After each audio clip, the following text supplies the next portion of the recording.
The night was cold and the wind howled through the empty streets. Under a flickering streetlight, a woman sat huddled in a torn blanket beside an old cardboard box. Her name was Amira. Once she had a home, a family, and dreams, but life had taken everything from her. Now she survived on leftovers and faith. Her eyes, though weary, still carried a quiet kindness, a spark that hardship hadn't been able to extinguish. The city around her buzzed with life. Expensive cars passed by, their tires splashing rainwater near the curb where Amira sat. No one noticed her, just another shadow in the dark. But tonight, destiny was watching. Tonight, everything was about to change. The fire. It started as a faint smell of smoke. Amira lifted her head and looked toward the narrow alley that led to the residential block behind the bakery. The smell grew stronger. Then she saw it, flames licking the edges of a small apartment window on the second floor. Her heart raced. "Oh, Allah," she whispered, getting to her feet. The fire spread quickly, orange light glowing against the rain-drenched night. She heard screams, faint but desperate, a child's cries. Without hesitation, Amira ran toward the building. The front door was locked, but she rammed her shoulder against it until it cracked open. Smoke hit her face, burning her lungs. She covered her mouth with her sleeve and stumbled inside. "Help, somebody please," cried a small voice from upstairs. Amira's legs trembled, but her spirit burned stronger than the fire itself. She climbed the stairs 2 at a time, coughing, her eyes stinging from the smoke. Through the thick haze, she saw a little boy no older than 6 crying near the corner of a bedroom, flames crawling toward him. "Don't be scared, Beta," she shouted, "I'm coming." She rushed forward, wrapped the child in her blanket and held him close.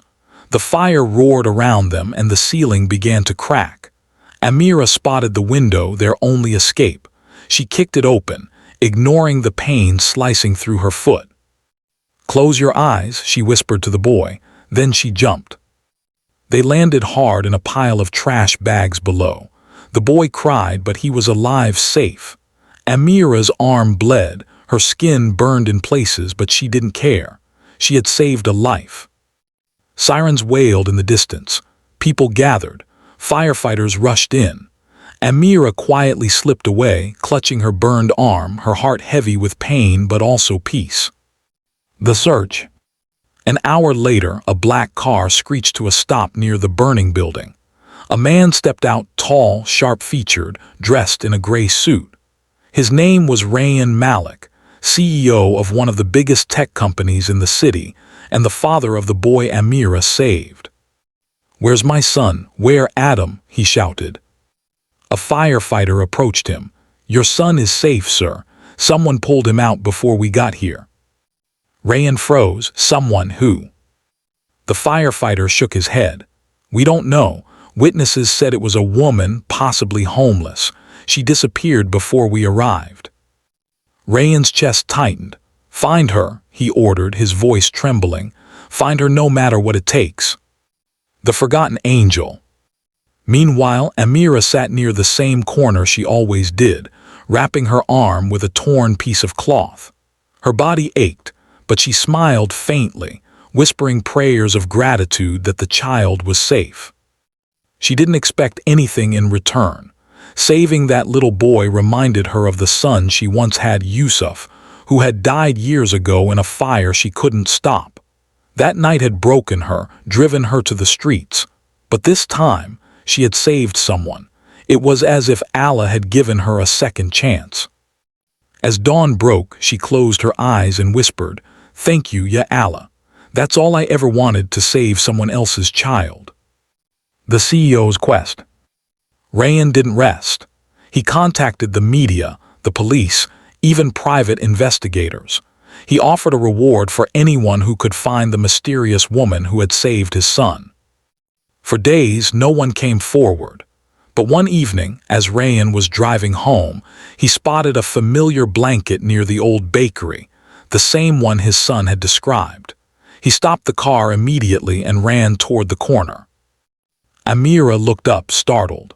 Her first instinct was to hide, But the man's face wasn't angry, it was full of gratitude and desperation. "Are you the one who saved my son?" Rayan asked, his voice breaking. Amira lowered her gaze. "I just did what anyone should have done." "No," Rayan said firmly, kneeling beside her. "No one else did, but you did." His eyes welled up. "You risked your life for my boy. I can never repay you." Tears filled Amira's eyes. "You don't need to repay me.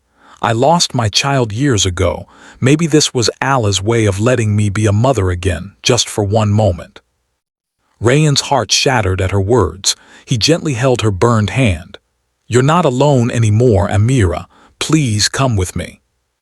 A new beginning. Weeks later, the world came to know the story of the homeless woman who saved a CEO's son. Amira was given medical care, new clothes, and a small house by Rayan himself.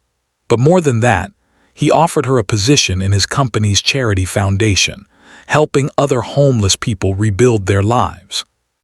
Amira worked with a heart full of purpose. She became a symbol of kindness, faith, and resilience. Every time she saw Rayan's son, little Adam, she smiled, seeing in him a reflection of her lost Yusuf.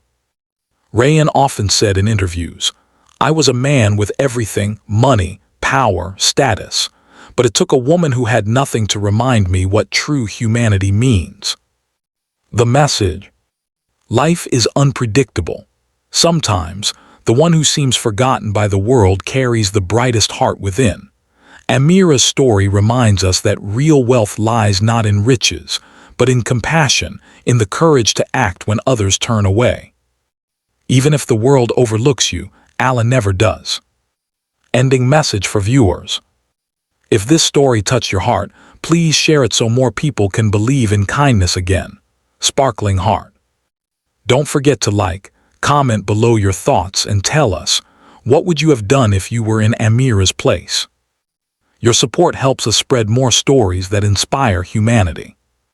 So please subscribe to our channel Kindness Quest for more emotional and true stories of compassion. Thank you for watching, my friends. Goodbye and Allah Hafiz, Crescent Moon.